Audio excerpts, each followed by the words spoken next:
हमारा नेता जैसा हो अक्षय भाऊ जैसा हो, हमारा नेता जैसा हो अक्षय भाऊ जैसा हो। नमस्कार काकाजी, भाऊ उभ्या लक्ष ठेवा।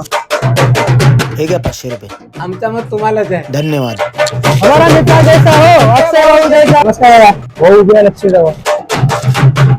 हे घ्या भाऊ.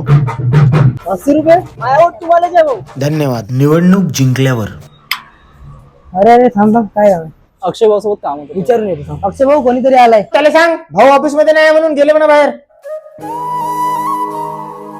येऊन जाते.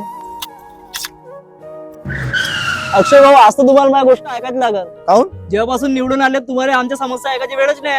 निवडणुकीच्या वेळेस तर खूप पाया लागत होते, खूप हात जोडत होते. तुझी समस्या नाही ऐकीन तर का तू मला प्रश्न विचारशील का? विचारीन नाही तर का, प्रश्न विचारायचा अधिकार आहे. मी तुम्हाला मत दिलाय. अच्छा, अधिकार आहे तुझ्या. तर मला एक गोष्ट सांग, हे सायकल तुझी आहे का? हो. तर मग मी हे तुझी परमिशन घेऊन हे सायकल चालवायला घेऊन गेलो आणि तिचा ऍक्सिडेंट झाला, पंक्चर झाली, तुटली. तर तू मला प्रश्न विचारशील, तू मला भरून मागशील, मी बी तुला भरून देईन. जशी आहे तुला दुरुस्त करून देईन. हा तुला अधिकार आहे. पण जर का हे 5000 रुपयात मी सायकल विकत घेतली आणि मी हे घेऊन गेलो, हिचा ऍक्सिडेंट झाला, तुटली, मी कचऱ्यात टाकली, जाळली, भोकात टाकली, तर तू मला प्रश्न विचारू शकते का? तुझा अधिकार आहे का मला विचारायचा? तर मग तसंच वोटिंगच्या दिवशी पहिल्या रात्री मी तुले 500 रुपये देऊन तुझे मतदान विकत घेतलं. आता मी त्याच्या काय बी करेन, तुम्हाला मला प्रश्न विचारायचा एकही अधिकार नाही आहे. ठीक आहे? 5 वर्षांना अजून इलेक्शन येईन आणि 5 वर्षांना मी तुम्हाला 500 रुपयात असंच विकत घेईन. तोपर्यंत बिलकुल अधिकाराची गोष्ट नाही करायची. चल निघ इथून.